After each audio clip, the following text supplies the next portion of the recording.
नमस्कार दोस्तों, मेरा नाम है संजीव भदौरिया और आज हम लोग देखेंगे जेंगो के आधार पर वेब एप्लीकेशन बनाना और जिसका हम लोग आज पार्ट 2 देखेंगे। तो आइए शुरू करते हैं। और शुरू करने से पहले मैं आपको एक रिक्वेस्ट करना चाहूँगा कि ये हमारा ब्लॉग है, आप इसको फॉलो करिए।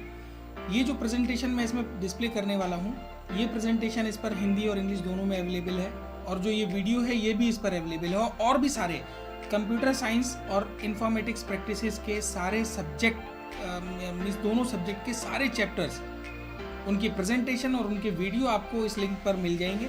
क्वेश्चन पेपर्स, क्वेश्चन बैंक, उनके सॉल्यूशंस, ये सभी आपको इस ब्लॉग पर मिल जाएंगे।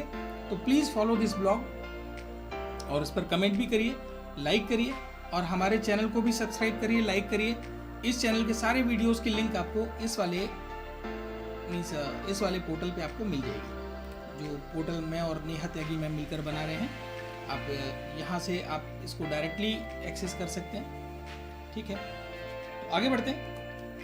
पार्ट 1 में हम लोगों ने क्या क्या देखा, पहले उसका एक नज़र मार लेते हैं कि हम लोगों ने जो पहला पार्ट, जो उसका पहला वीडियो है वो मैं बना चुका हूँ। आप लोग उसको ज़रूर देखिए, तभी आपको ये वीडियो समझ में आएगा, वरना ये हमने पाइथन से किस प्रकार से बनाई ये आपको समझ में नहीं आने वाला है।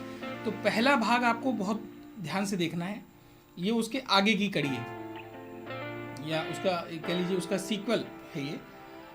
तो हमने पहले भाग में क्या क्या देखा उसका एक बार हम लोग रिवीजन कर लेते हैं। तो हमने सबसे पहले देखा कि हम कैसे जेंगो को इंस्टॉल करते हैं और उस पर किस प्रकार से हम रन सर्वर करते हैं। फिर हम प्रोजेक्ट कैसे बनाते हैं और उस पर उसके अंदर ऐप कैसे बनाते हैं ये सीखा। इस ऐप को प्रोजेक्ट के अंदर रजिस्टर्ड करना सीखा। टेम्पलेट में हमने वेब पेज बनाकर उसके views.py तैयार की और यूआरएल्स में पाथ बनाना सीखा। जेंगो सर्वर को रन करना सीखा और उसके बाद वेब ब्राउज़र पर सर्वर का यूआरएल देकर पेज को रन करना सीखा, जिसके लिए हम लोगों ने ये वाला स्ट्रक्चर फॉलो किया था। ये हमारा प्रोजेक्ट है, पेंसिल उठा लेता हूँ। ये हमारा एक प्रोजेक्ट है। इस प्रोजेक्ट के बनाने पर ये फोल्डर और इसका एक इनर फोल्डर ये ऑटोमेटिकली क्रिएट होता है, जिसके अंदर ये फाइल्स ऑटोमेटिकली क्रिएट हो जाती है, py फाइल्स, ये वाली, ये वाली, ये वाली और ये वाली। फिर हम एक ऐप बनाते हैं, दिस इज आवर ऐप। इस ऐप को हम रजिस्टर्ड करते हैं, उसके लिए सेटिंग हमको करनी पड़ती है settings.py में। फिर हम और ये manage.py जब हम प्रोजेक्ट बनाते हैं तो manage.py ऑटोमेटिकली क्रिएट हो जाता है। जब हम ऐप बनाते हैं तो ऐप के अंदर ये वाली फाइल्स अपने आप बन जाती हैं। तो इतना काम हम लोगों ने करके देख चुके हैं, हम लोग अपने पहले भाग में करके देख चुके हैं। आप लोगों ने आशा है अभी तक इसका प्रैक्टिकल भी कर लिया होगा। फिर हमने देखा कि वेब पेज कैसे बनाए, उसके लिए हम लोगों ने ये HTML कोड लिखा था। आपको ध्यान आ गया होगा कि HTML कोड भी हम लोगों ने एक लिखा था, जिसको हमें वेब ब्राउज़र पर डिस्प्ले करवाना है। ये कोड लिखा था जिसमें ये डेटा आपको वेब ब्राउज़र में शो हो रहा था। आगे बढ़ते हैं। हमने view.py फाइल, जो पीछे एक views.py फाइल थी आपकी, ये वाली कहाँ गई, ये views.py, ये वाली फाइल, इस वाली फाइल में जो कोडिंग करनी है वो हमने ये देखी थी। ये एक छोटा सा व्यू लिखा था, ये एक फंक्शन लिखा था। इस फंक्शन को लिखने पर कौन सा वाला पेज हमारा डिस्प्ले हो, ये हमने यहाँ पर देखना सीखा था कि किस प्रकार से हमारा फर्स्ट पेज डॉट HTML है उसको किस प्रकार से हमें अटैच करना पाइथन के साथ में।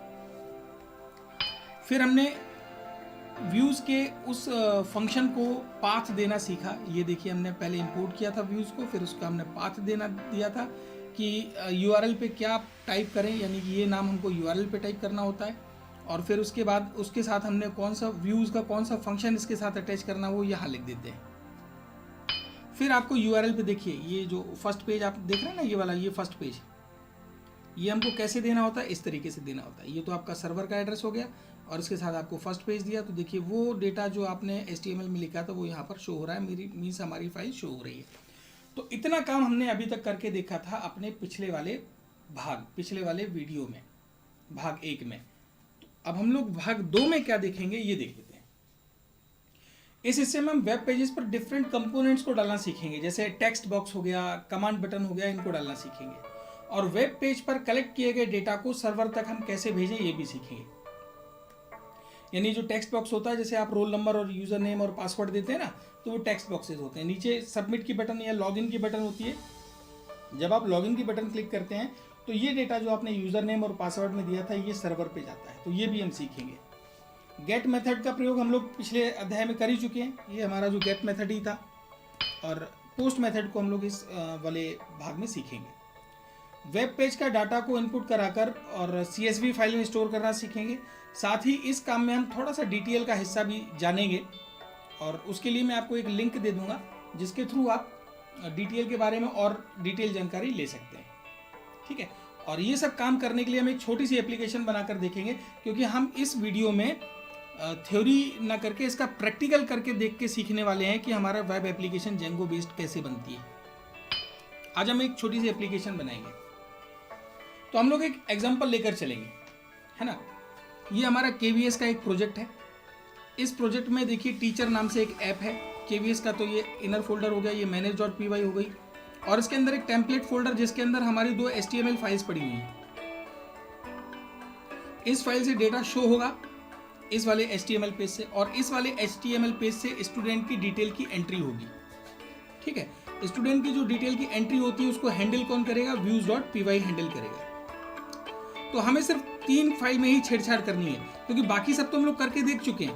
अब हमको first.html देखना है, स्टूडेंट first.html भी हम लोग देख चुके हैं। हमारा इस भाग में मेन मोटो है कि हम स्टूडेंट एंट्री फॉर्म बनाएंगे, उस फॉर्म में जो डेटा डालेंगे वो views.py के थ्रू यहाँ जाएगा। ये एक एक्सेल की फाइल है जिसे हम लोग CSV फाइल बोलेंगे, कॉमा सेपरेटेड वैल्यू वाली फाइल है ये।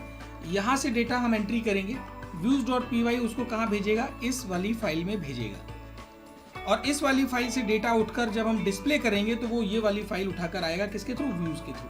यानी व्यूज में हमारे 2 फंक्शन लिखे होंगे, एक फंक्शन इसके लिए काम कर रहा होगा, दूसरा फंक्शन इसके लिए काम कर रहा होगा। यहाँ से डेटा आकर व्यूज के थ्रू यहाँ जाएगा, और यहाँ से डेटा आकर व्यूज के थ्रू यहाँ शो होगा। इतना काम हम लोग इस वाले आज वीडियो में करके देखने वाले हैं। तो चले दोस्तों आगे, यहाँ तक का तो आप समझ ही गए होंगे ये स्ट्रक्चर। ये प्रेजेंटेशन आप डाउनलोड कर लीजिए, आपको ये स्ट्रक्चर अच्छे से समझ में आ जाएगा। मैं वीडियो में आगे बढ़ रहा हूँ। तो सबसे पहले देखते हैं कि हमारी इस views.py फाइल, ये वाली जो फाइल है, ये वाली फाइल जिस पे मैं कर्सर ये मूव कर रहा हूँ, ये वाली फाइल की कोड क्या होगी। ये देखिए, ये है इसका कोड। अब इसमें आप गौर से देखेंगे कुछ चीज़ें तो हमारी पहले से Django.shortcuts और ये Django.http ये तो हमारा Django ही लिख कर दे देता है। हमें इसमें 2 चीज़ें इंपोर्ट की अपनी तरफ से, pandas.spd और CSV, 2 हमने मॉड्यूल इसके इंपोर्ट किए, एक मॉड्यूल ये और एक मॉड्यूल ये, हमने 2 मॉड्यूल इंपोर्ट किए। थोड़ा कलर इसका, हाँ। उसके बाद देखिए इसमें 2 फंक्शन हैं, जिसे हम लोग कह सकते हैं कि इस व्यू में 2 फंक्शन है। एक फंक्शन आपका ये है जिसको मैं ऐसे इनक्लोज कर रहा हूँ। ये फंक्शन क्या करेगा, ये first.html फाइल को शो करेगा, इस वाली फाइल को, है ना। उसके लिए क्या कोड लिखा हुआ देखिए, def show request। ठीक है, इसमें एक हम लिस्ट बनाते हैं। देखिए हम इसमें 2 तरीके का डेटा लेकर जाएंगे अपने उस HTML पेज पर। एक तो पाइथन का डेटा और दूसरा उस CSV फाइल का डेटा। ये देखिए, एक ये डेटा, ये वाला डेटा, और साथ में ये जो लिस्ट हम यहाँ पर खुद ही क्रिएट कर रहे हैं। एक कॉम्प्रिहेंशन से लिस्ट बनाई है जो कि 2 से लेकर 20 तक के इवन नंबर से आपको प्रिंट करके दे देगा, है ना। उसकी एक लिस्ट बन गई। उस लिस्ट में क्या क्या होगा, 2 4 6 8 9 10 12 14 2 4 6 8 10 12 14 16 18 यहाँ तक की वैल्यूज होंगी। वो वैल्यूज हम यहाँ पर पास कर देंगे। ठीक है, कैसे पास करते हैं ये देखते हैं। दूसरा डेटा जो हमारा शो होगा, जो CSV फाइल से उठकर आ रहा है, देखिए ये उसका पाथ है। आपको मैं CSV फाइल दिखा देता हूँ। ये मेरी CSV फाइल रखी है बैकअप के अंदर Django वर्क में, ये std.csv फाइल रखी है, इसमें देखिए ये डेटा है। ठीक है, ये डेटा यहाँ से शो हो रहा है, यहाँ से शो होगा। ठीक है, तो ये हमने दे दिया। तो ये रीड करके इसका क्या बना लेगा, एक डेटा फ्रेम बना लेगा, डेटा फ्रेम बन जाएगा। ये हम लोग डेटा फ्रेम पढ़ चुके हैं पांडास में, उसके थ्रू एक डेटा फ्रेम बन जाएगा। तो ये डेटा फ्रेम में आप ध्यान रखिएगा, इंडेक्स भी होता है, डेटा के साथ साथ इंडेक्स भी होता है। तो इंडेक्स भी हमारा जाएगा उस HTML पेज तक। अभी मैं उसको हैंडल नहीं कर रहा हूँ कि इंडेक्स को छोड़ के बाकी का डेटा कैसे जाए, इतना बड़ा लॉजिक नहीं लिखूंगा क्योंकि उसको समझने की जरूरत नहीं है। यहाँ पर हम लोग डेटा फ्रेम पढ़ ही चुके हैं ऑलरेडी। मैं इस पूरे डेटा फ्रेम को ही ट्रांसफर कर दे रहा हूँ अपने HTML पेज के पास। अब देखिए, रिटर्न रेंडर लिखा, रिक्वेस्ट और first.html, इतना तो हम लोगों ने लास्ट टाइम करके देखा था, जहां पर हमारा डेटा शो हो रहा था, जो HTML पेज है वो हमारा डिस्प्ले हो रहा है। अब इसी में आगे एक और पैरामीटर जो कि देखिए डिक्शनरी की फॉर्म में, किसके फॉर्म में, डिक्शनरी की फॉर्म में है। ये क्या करता है, डेटा को ट्रांसपोर्ट करता है पाइथन से HTML पेज तक या किसी भी डेटाबेस से HTML पेज तक। यानी कि ये कह लीजिए कि हम अभी सर्वर पे काम कर रहे हैं, ये हमारा सर्वर का कोड है, इस सर्वर से हम डेटा भेजेंगे हमारे HTML पेज तक। तो ये हमारा एक तरीके से कह लीजिए गेट कर रहे हैं हम डेटा को, जो हमारे HTML पेज में शो होगा। अब डेटा कैसे भेजेंगे, जो लिस्ट हमने ये बनाई थी, लिस्ट को हम भेज रहे हैं एक पहले की पेयर वैल्यू के साथ, की वैल्यू पेयर के साथ, और जो हम DF भेज रहे हैं वो भेज रहे हैं इस वाले पेयर के साथ। तो देखिए यहाँ पर जो आपका लिस्ट है ये वैल्यू है, और जो इवन जो यहाँ पर की है वो हमारे HTML में वेरिएबल का काम करने वाली है। वैसे ही हम डेटा फ्रेम जो यहाँ से भेज रहे हैं, उस डेटा फ्रेम की वैल्यूज तो यहाँ से जाएंगी, लेकिन HTML में हम जब इसको यूज करेंगे तो किस नाम से यूज करेंगे, इस नेम नाम से यूज करेंगे। This name will be the variable at the end of HTML। Clear है? तो ये हमारा एक डिस्प्ले करने का तरीका हो गया। तो पहले हम इतने को ही आगे बढ़ते हैं। हमने रन सर्वर किया, urls.py में हमने ये वाला फंक्शन लिख दिया। ये देखिए अभी हम इसमें वापस आएंगे, अभी मैं सिर्फ आपको एक चीज करके दिखा रहा हूं। ये देखिए ये हमने इसका दे दिया पाथ urls.py में, रन सर्वर किया।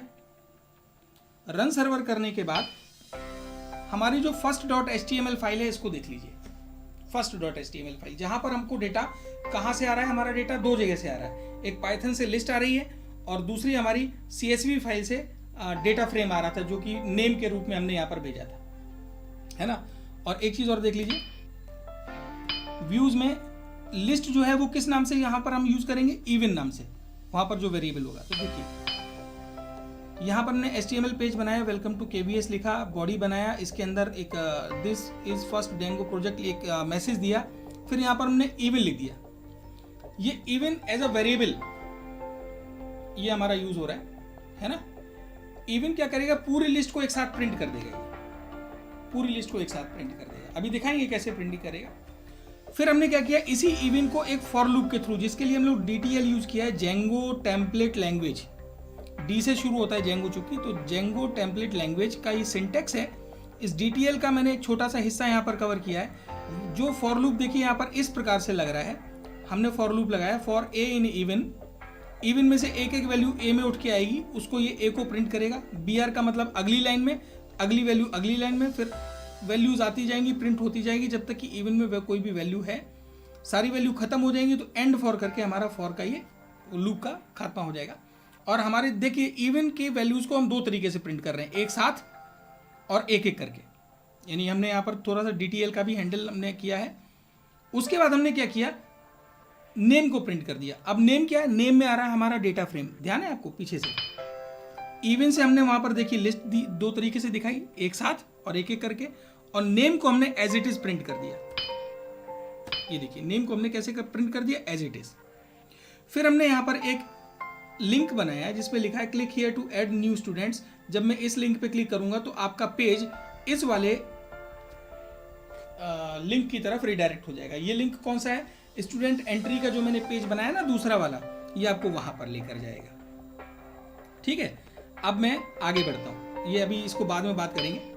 ये हमारा देखिए first.html फाइल को हमने ब्राउजर पे खोला, तो यहाँ पर देखिए पहली लाइन आपको क्या दिख रही है, this is first Django project, जो कि आपको यहाँ पर लिखी हुई थी, this is first Django project. ठीक है, इसके बाद ये 2 4 6 8 10 देखिए लिस्ट के फॉर्म में आपको दिख रहा है। लिस्ट के फॉर्म में वो क्यों दिख रहा है, क्योंकि हमने इवन को डायरेक्ट यहाँ पर प्रिंट कर दिया, तो पूरी की पूरी लिस्ट इसने प्रिंट कर दी।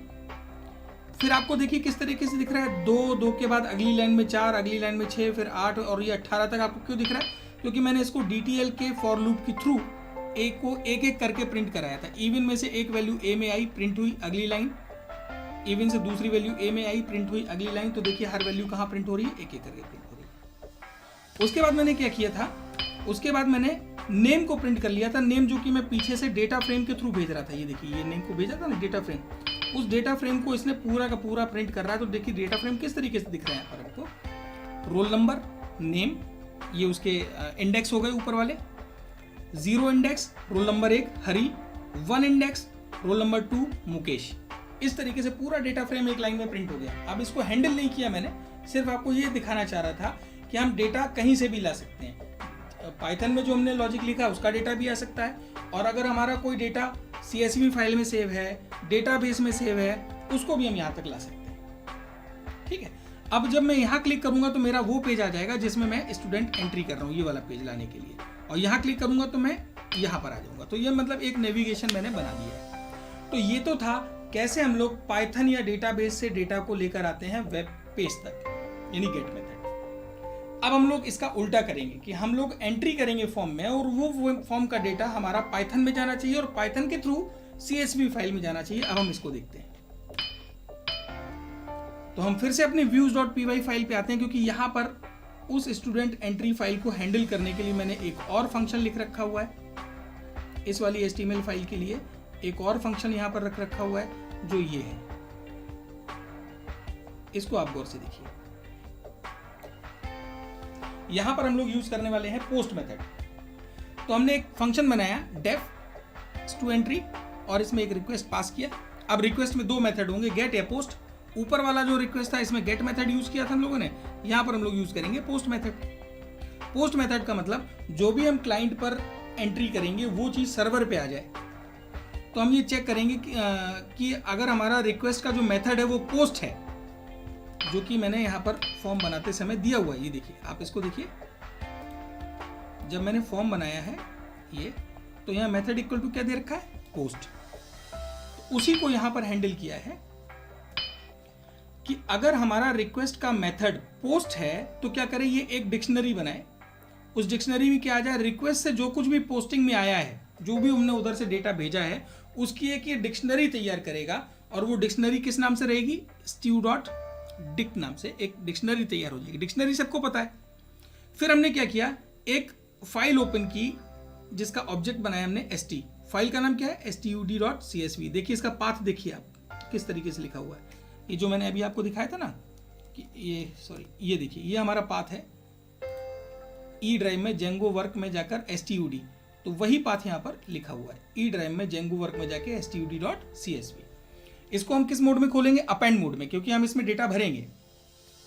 तो फाइल किस मोड में खुलनी है, अपेंड मोड में। फिर हमने एक वेरिएबल बनाया वेल नाम से, जो इसका एक तरीके से कह लीजिए कर्सर है, जिसको हमने राइटर फंक्शन के थ्रू बनाया। जो CSV के साथ CSV ऑब्जेक्ट के साथ आपका राइटर एक फंक्शन है, जिसमें हमने st को पास कर दिया, तो ये इस st फाइल के बराबर एक कर्सर बना लेगा। अब मैं इस वेल में जो कुछ भी लिखूंगा वो हमारा कहाँ जाएगा, st फाइल में जाएगा। ठीक है, फिर हमने एक बनाया लिस्ट, क्योंकि आप ध्यान रखिएगा जब हम ये डिक्शनरी बनाते हैं तो इस डिक्शनरी में ढेर सारी चीज़ें आएंगी। पोस्ट मेथड में डेटा के साथ साथ और भी इंफॉर्मेशन आती है। तो हम जब अगर इसको डायरेक्टली राइट कर देंगे तो हमारी जो डिफरेंट मीन्स जो अदर इन्फॉर्मेशन है, जो एक्स्ट्रा इन्फॉर्मेशन है, वो भी उस फाइल में ऐड हो जाएगी। तो ऐसा ना हो, हमारा सिर्फ रोल नंबर और नेम वही उस फाइल में ऐड हो, तो हमको ये चीज़ फिल्टर करनी पड़ेगी। तो फिल्टर करने के लिए हमने क्या किया, एक एम्प्टी लिस्ट बनाई। फिर हमने एक फॉर लूप लगाया इस डिक्शनरी के लिए x में, तो x का जो की है वो x में आता जाएगा, स्टूडेंट डिक्शनरी का जो की है वो x में आता जाएगा।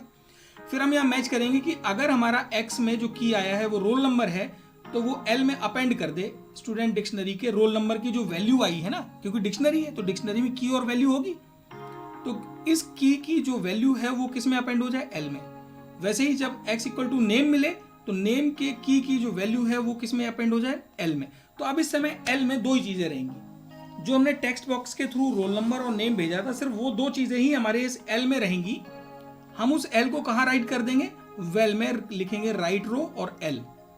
और वेल में क्या था, हमारा एक कर्सर था जो हमारे इस फाइल में राइट कर रहा था। ठीक है, तो जो कुछ मैं इस वेल में राइट करूंगा वो एक्चुअली कहाँ राइट हो रहा है, इस फाइल में राइट हो रहा है।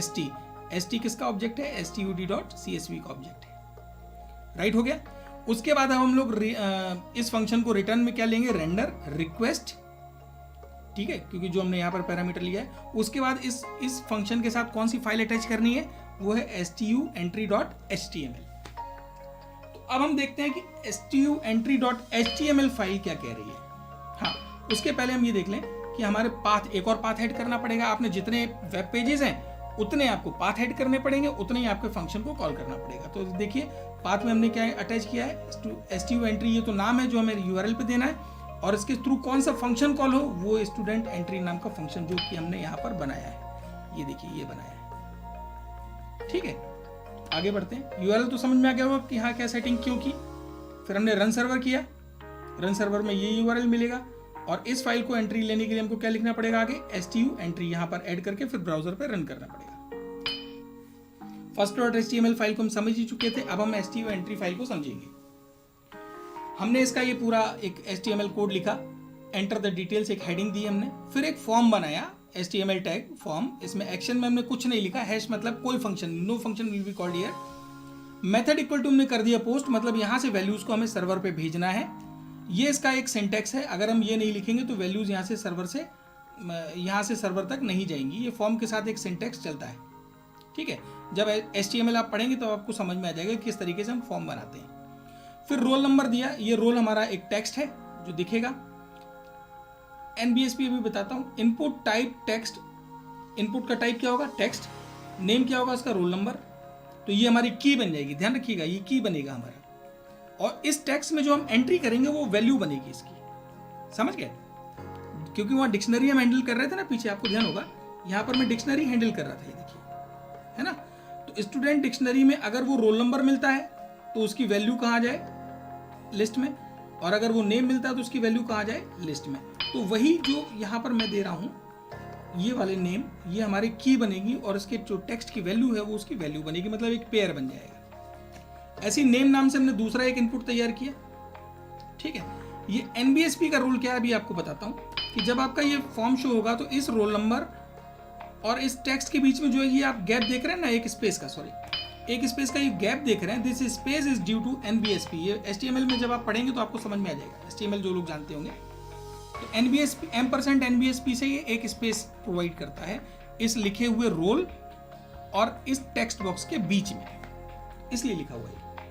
2 ब्रेक लगाने पर ये 2 लाइन का गैप दे देगा। फिर हमने एक इनपुट टाइप सबमिट बताया, नहीं कि यहाँ पर एक बटन बनेगी। इनपुट टाइप टेक्स्ट लिखने से एक टेक्स्ट बॉक्स बनता है, सबमिट लिखने से एक बटन बनेगी। वैल्यू होगी इसकी सबमिट।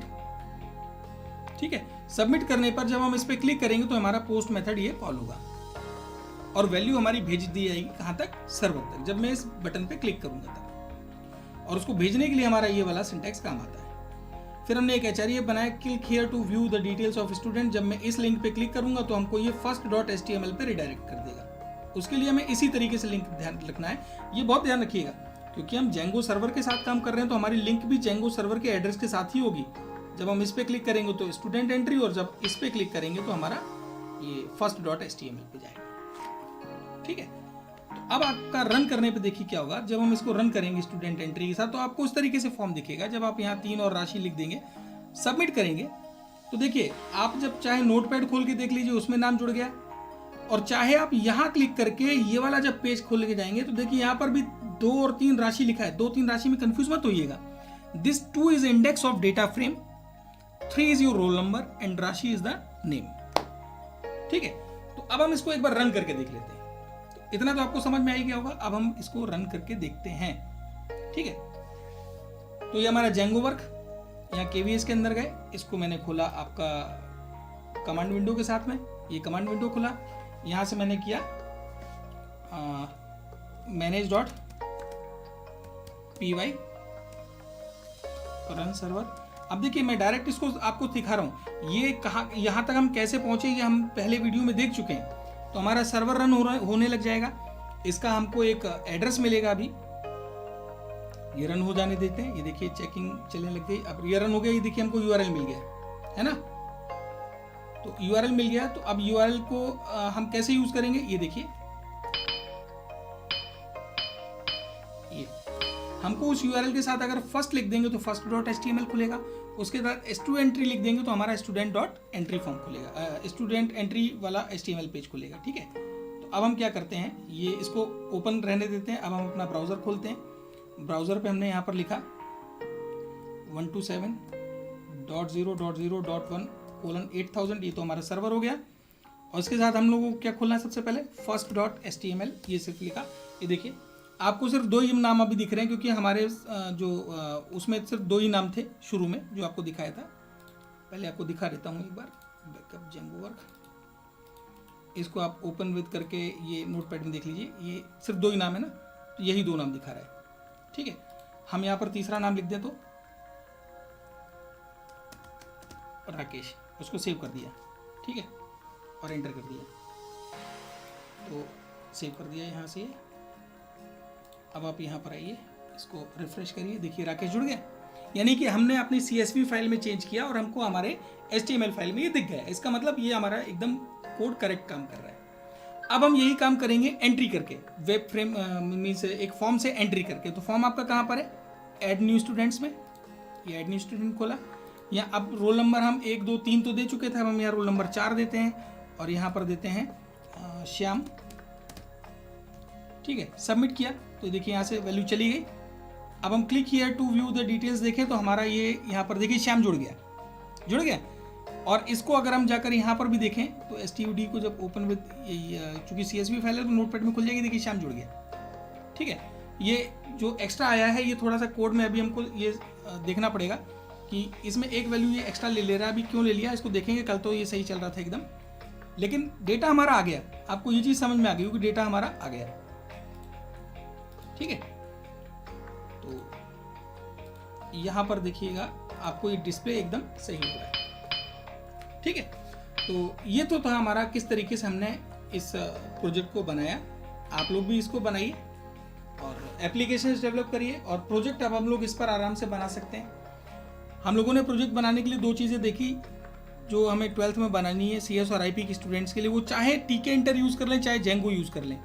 tkinter यूज़ करेंगे जिसका मैं वीडियो बना चुका हूँ, आप लोगों ने उसको देखा होगा, जिसके थ्रू हम एक विंडोज़ की एप्लीकेशन बना सकते हैं, और Django के थ्रू हम लोग एक वेब एप्लीकेशन बना सकते हैं। तो ये आपके ऊपर है कि आप किस तरीके की एप्लीकेशन बना सकते हैं। डेटाबेस की कनेक्टिविटी का भी मैं वीडियो बना चुका हूँ, तो आप इस डेटा को जो मैं CSV फाइल में लेकर जा रहा था, सेम डेटा को आप लोग डेटाबेस में भी लेकर जा सकते हैं MySQL में। तो अब तो काम आपके लिए आसान हो गया।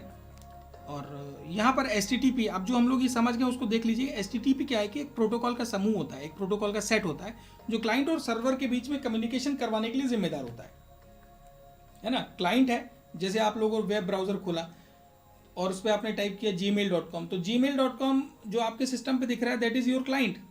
लेकिन वो जो डेटा आ रहा है वो कहाँ से आ रहा है? Gmail के सर्वर से आ रहा है। तो सर्वर और क्लाइंट के बीच में जो कम्युनिकेशन का काम है वो कौन कर रहा है? HTTP कर रहा है। और क्लाइंट और सर्वर के बीच में जो रिक्वेस्ट और रिस्पॉन्स का जो प्रोटोकॉल है, उसका जो तरीका है, उसके जो कोड्स हैं, वो हमारे HTTP के अंदर ही लिखे हुए हैं। और एक वेब ब्राउज़र क्या होता है? क्लाइंट होता है, और कोई भी एप्लीकेशन जो वेबसाइट को होस्ट कर रही होती है उसे हम लोग कह सकते हैं सर्वर। और इसके लिए हम 2 मेथड को प्रयोग करते हैं, गेट मेथड और पोस्ट मेथड, जिनका यूज़ हमने इस एप्लीकेशन में करके देखा कि डेटा हमारा सर्वर से ब्राउज़र तक आ रहा है, और ब्राउज़र पे किसी फॉर्म पे अगर हम डेटा को भर रहे हैं तो वो हमारा सर्वर तक जा रहा है। यानी हमने गेट और पोस्ट दोनों मेथड को अच्छे से प्रयोग किया है।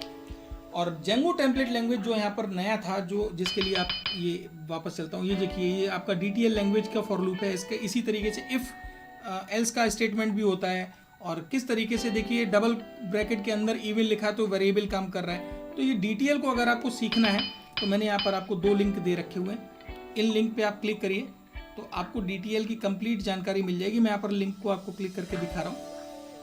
ये देखिए, ये Django टेम्पलेट लैंग्वेज है, और उसके सारे सिंटैक्सेस के आपको यहाँ पर यूजेस और यूज़ करने का तरीका, उसका कोड, ये आपको सारा मिल जाएगा यहाँ से। ठीक है, तो आप इस वेब पेज को भी देख सकते हैं। और जो दूसरी लिंक मैंने आपको दे रखी है, यहाँ से भी आप Django के ऊपर काम करना और उसके टेम्पलेट सिस्टम को यूज़ करना सीख पाएंगे। यहाँ पर भी देखिए आपको DTL के बारे में पूरी जानकारी, DTL को हम कैसे यूज़ करते हैं, ठीक है, उसके इफ़ स्टेटमेंट और एलिफ, ये जितना भी आपका फॉर लूप वगैरह सब इसमें समझाया हुआ है। तो ये लिंक दे देने से क्या है कि अब आप इसको खुद भी सीख सकते हैं। तो कभी मौका मिलेगा तो मैं DTL के ऊपर एक कंप्लीट प्रेजेंटेशन और वीडियो भी बनाकर डालूंगा। भले ही आपके सिलेबस में नहीं है, लेकिन आगे जाकर आपको ये काम आएगा। तो बाकी के और वीडियोस और प्रेजेंटेशन के लिए please follow our blog pythontrends.wordpress.com। इसको आप लोग प्लीज़ फॉलो करिए और कमेंट करिए, और हमारे चैनल पे भी कमेंट करिए, लाइक करिए, और जितना हो सके लाइक करिए, क्योंकि लाइक करने से ही थोड़ा वीडियोस को प्रमोशन मिलता है और ये लोगों तक पहुंचेगा। और इन्हीं शब्दों के साथ मैं आपको बहुत बहुत शुभकामनाएं देता हूं। आप लोग प्रोजेक्ट बनाइए और बाकी के जो चैप्टर्स हैं अभी सी और IP के, उनको मैं तुरंत अभी कंप्लीट करने वाला हूँ। लेट होने के लिए बहुत बहुत क्षमा चाह रहा हूँ, क्योंकि बहुत सारा काम भी रहता है एक टीचर होने के नाते। तो फिर मिलते हैं अगले वीडियो में, तब तक के लिए नमस्कार। मैं हूँ आपका दोस्त संजीव भदौरिया।